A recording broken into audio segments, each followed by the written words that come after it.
पिछली क्लास में पढ़ा था chapter number first, origin and nature of pharmaceutical legislation in India. इस क्लास में हम डिस्कस करेंगे chapter number 2, the code of pharmaceutical ethics. इसमें हमें सबसे पहले पढ़नी है डेफिनेशन। एथिक्स क्या होते हैं?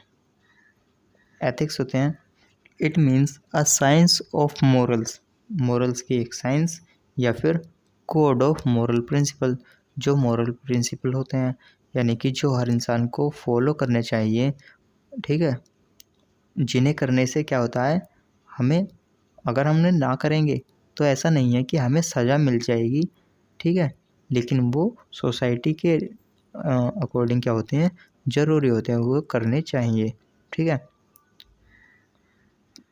और लॉ क्या होती है? लॉ होती है इस तरह के नियम जिन्हें अगर हम ना करेंगे तो हमें सज़ा मिल सकती है, ठीक है। तो और मोरालिटी क्या होती है? Morality means good conduct and और बिहेवियर एंड कॉन्शियसनेस, जो हम एक दूसरे के साथ अच्छा व्यवहार करें, अच्छा बिहेवियर करें, ठीक है, और कॉन्शियस रहें, जो सोसाइटी में जो भी चीज़ें हो रही हैं उनके बारे में, ठीक है, जागरूक रहें। तो ये सब क्या होती है? मोरालिटी। अपने छोटी क्लास में पढ़ा भी होगा मोरल साइंस, वही सारी चीज़ होती हैं एथिक्स और मोरल्स, जिसमें क्या होते हैं, हम लोगों के साथ अच्छा व्यवहार करते हैं। और एथिक्स में हम जैसे कि सुबह नहाते धुलते हैं, लोगों को नमस्ते करते हैं, ठीक है, स्कूल जाते हैं, दांत साफ़ करते हैं, ठीक है, साफ़ सुथरा अच्छा सा खाना खाते हैं, तो ये सारे एथिक्स होते हैं, ठीक। और लॉज में क्या है? It is defined as the rules of human conduct, जो ये इस तरीके से डिफाइन किया जा सकता है कि जो ह्यूमन कंडक्ट के जो रूल होते हैं ना, जो एक दूसरे से हम बात करते हैं या व्यापार करते हैं, कुछ भी करते हैं, उसमें जो जो रूल होते हैं वो क्या करते हैं, वो बांध कर रखते हैं सभी पर्सन्स को इन द नेशन एंड और स्टेट और नेशन के रूप में हमें क्या करते हैं, बांध कर रखते हैं। अगर कोई नियम नहीं होंगे तो क्या हमारा देश रह जाएगा? नहीं, वो बिल्कुल अलग हो जाएगा। तो एक तरीके से झुंड में बांध करके रखना, मतलब लोगों को एक ग्रुप में बांध करके रखना, वही क्या रूल्स का और लॉ का काम होता है, ठीक है।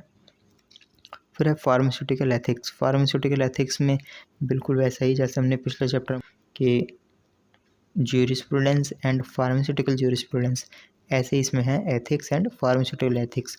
वे एथिक्स जो फार्मास्यूटिकल्स या फार्मेसी के अंडर आते हैं उन्हें क्या बोलते हैं? Pharmaceutical ethics. The ethics in relation to pharmacy profession, जो फार्मेसी प्रोफेशन के रिलेशन में एथिक्स होते हैं उन्हें क्या बोलते हैं? Pharmaceutical ethics. क्वेश्चन नंबर 2 है, what do you mean by code of pharmaceutical ethics? Code of pharmaceutical ethics से क्या मतलब है, ठीक। The code of pharmaceutical ethics is formulated bye PCI, ये बनाया गया है पीसीआई द्वारा। और किस लिए बनाया गया है?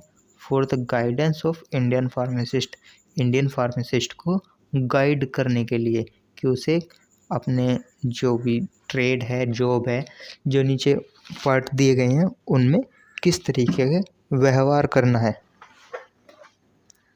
सेकंड पॉइंट है, the code of pharmaceutical ethics help करते हैं ये to guide the pharmacist as to how he should conduct himself in relation to, जो भी नीचे पॉइंट दिए गए हैं इनके साथ हमें किस तरीके के रिलेशन करने हैं, किस तरीके के कंडक्ट करना है, किस तरीके से अपने आप को कैसे बिहेवियर करना है उनके साथ।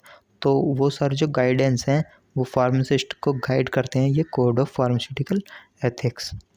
तो किस किस के साथ जो हम कंडक्ट करेंगे, किस किस के रिलेशन में ये हेल्प करते हैं? कहते हैं हिज जॉब, उसकी ट्रेड में, उसके व्यापार में, उसके फेलो फार्मासिस्ट के साथ कैसा व्यवहार होना चाहिए, फिजिशियन के साथ कैसा बिहेवियर होना चाहिए, ठीक है। फिफ्थ पॉइंट है, मेडिकल प्रोफेशन में वो कैसा बिहेवियर करे, ठीक है। और विद हिज प्रोफेशन या फिर फार्मेसी, अपने फार्मेसी पर वो किस तरीके का व्यवहार करे। और जनरल जो पब्लिक है, जो आम जनता है, आम लोग हैं, उनके साथ किस तरीके का व्यवहार करे। तो ये सारे जो गाइडेंस हैं तो ये कौन देता है? कोड ऑफ फार्मास्यूटिकल एथिक्स क्या करते हैं? फार्मासिस्ट को ये सब करने में गाइड करते हैं। थर्ड क्वेश्चन है, how should a pharmacist handle the prescription?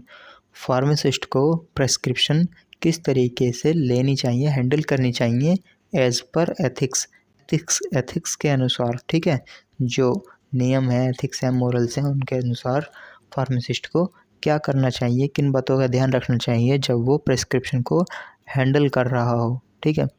या फिर ये क्वेश्चन दूसरी तरीके से बोल सकते हैं, describe the ethics for pharmacist in relation to his job during his service, यानी कि उसकी जॉब क्या होती है? जॉब वही होती है प्रेस्क्रिप्शन को हैंडल करना, ठीक है। तो इसमें फर्स्ट पॉइंट है, pharmacist sell supply commonly required medicine without undue delay. Pharmacist को जो कॉमनली रिक्वायर्ड मेडिसिन है, जो सभी के लिए कॉमन है और वो कभी भी उनकी ज़रूरत पड़ती रहती है, वो क्या है? हमेशा किसी भी देरी के बिना वहाँ पर होनी चाहिए ताकि वो कभी भी सप्लाई कर सके। नेक्स्ट पॉइंट है, pharmacist also provides emergency supply of drugs at all time. Pharmacist को हर समय एमरजेंसी सप्लाई अपने पास रखनी चाहिए ताकि उसकी जब भी ज़रूरत पड़े वो सप्लाई की जा सके। नेक्स्ट पॉइंट है, the premise of pharmacy should be clean in appearance. Premise यानी कि वो प्लेस जहाँ पर फार्मेसी खुली हुई है वो क्या होना चाहिए? दिखने में कैसी होनी चाहिए? बिल्कुल क्लीन होनी चाहिए, ठीक है। नेक्स्ट पॉइंट है, during compounding and dispensing, compound और डिस्पेंस करते समय there should not be any type of contamination in the medicine. Contamination का मीनिंग होता है जब हम दो दवाइयाँ आपस में मिलाते हैं और वो इस तरह की दवाइयाँ कि आपस में रिएक्ट जो है अलग तरीके से कर सकती हैं, जैसा हमें फार्माकोलॉजिकल एक्शन उसका चाहिए उससे अलग रिएक्ट करेंगी, कोई साइड इफ़ेक्ट कर सकती हैं।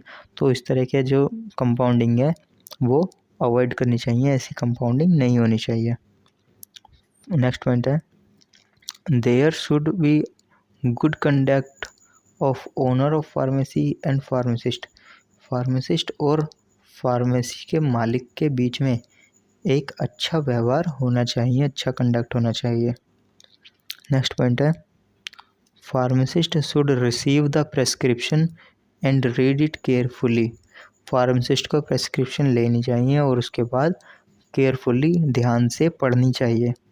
And should not discuss merits and demerits of prescription.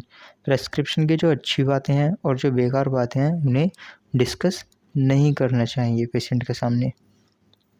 The pharmacist should not show any surprising expression otherwise it में कॉज एंजाइटी इन पेशेंट्स। जो फार्मासिस्ट है उसे कोई भी सरप्राइजिंग एक्सप्रेशन पेशेंट के सामने नहीं दिखाने चाहिए, वरना क्या होगा कि वो जो पेशेंट होगा वो चिंता करेगा और इसकी वजह से क्या होगा, उसके जो डॉक्टर है उसमें उसका विश्वास कम हो जाएगा, ठीक है। नेक्स्ट पॉइंट है, any question asked by the patient should be answered carefully. कोई भी सवाल जो पेशेंट ने पूछा है उसे केयरफुली ध्यान से जवाब देना चाहिए। Next, pharmacist should not disclose any information which may be kept secret by the physician. जो सीक्रेट फिजिशियन ने ही रखा है उस तरह की इन्फॉर्मेशन पेशेंट को, फार्मासिस्ट को नहीं बतानी चाहिए। फार्मासिस्ट शुड नॉट ऐड करना चाहिए omit and substitute any ingredient in the prescription without consulting the doctor. Doctor की सलाह के बिना प्रेस्क्रिप्शन में किसी भी इंग्रेडिएंट को ना तो ऐड करना चाहिए, ना ही उसे हटाना चाहिए और ना ही किसी इंग्रेडिएंट को बदल देना चाहिए, ठीक है। नेक्स्ट है, इफ़ एनी ओवरडोज, यदि कोई ओवरडोज है या कोई गलती है, एरर है इन द प्रेस्क्रिप्शन के अंदर, तो क्या करना चाहिए? It is send back for correction to the prescriber. ये प्रेस्क्राइबर के पास करेक्शन के लिए वापस भेज देनी चाहिए, ठीक है। नेक्स्ट पॉइंट है, pharmacist should advise the patient about use of medicine, pharmacist को पेशेंट को ये एडवाइस देनी चाहिए या बताना चाहिए कि आपको मेडिसिन किस तरीके से यूज़ करनी है as per directions of the physician, जिस तरीके से फिजिशियन ने डायरेक्शन दी हो प्रेस्क्रिप्शन में उसी तरीके से फार्मासिस्ट को पेशेंट को गाइड करना चाहिए। नेक्स्ट है pharmacist should compound the drugs by taking accurate quantities of ingredient, pharmacist को दवाई कंपाउंड करते समय बनाते समय ड्रग की एक्यूरेट क्वांटिटी ही लेनी चाहिए जितनी की प्रेस्क्रिप्शन में लिखी गई है, ना कम न ज़्यादा।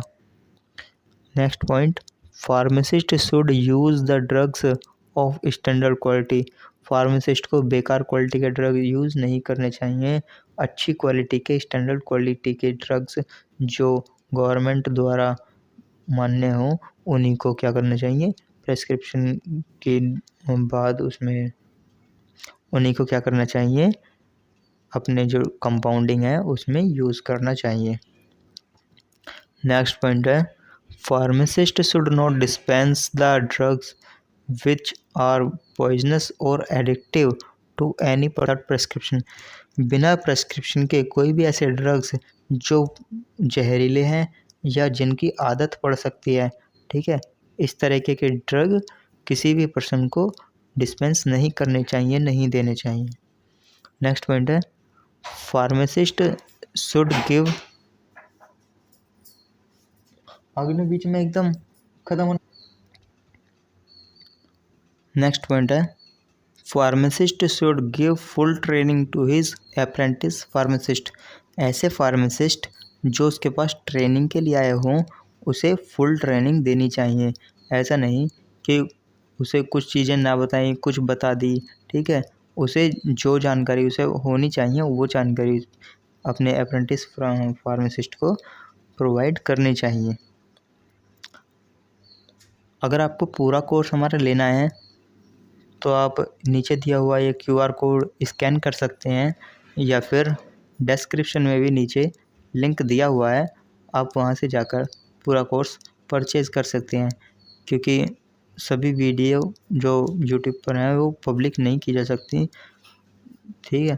आपको अगर ये कोर्स लेना है तो जो पहले 100 स्टूडेंट होंगे उनको क्या मिलेगा, 50% डिस्काउंट मिलेगा, और इसी के साथ कोर्स में आपको मिलेगा प्रीवियस ईयर के जो क्वेश्चन हैं वो आपको मिलेंगे, ठीक है, और PDF बुक मिलेंगी, ठीक, और क्या मिलेगा, आपको मिलेगा जो नोट्स मैंने तैयार किए थे अपने एग्ज़ाम के लिए, वो नोट्स भी आपको इसी कोर्स में मिलेंगे। तो जल्दी से अपना कोर्स लीजिए और अपनी स्टडी कंटिन्यू कीजिए। Thank you students.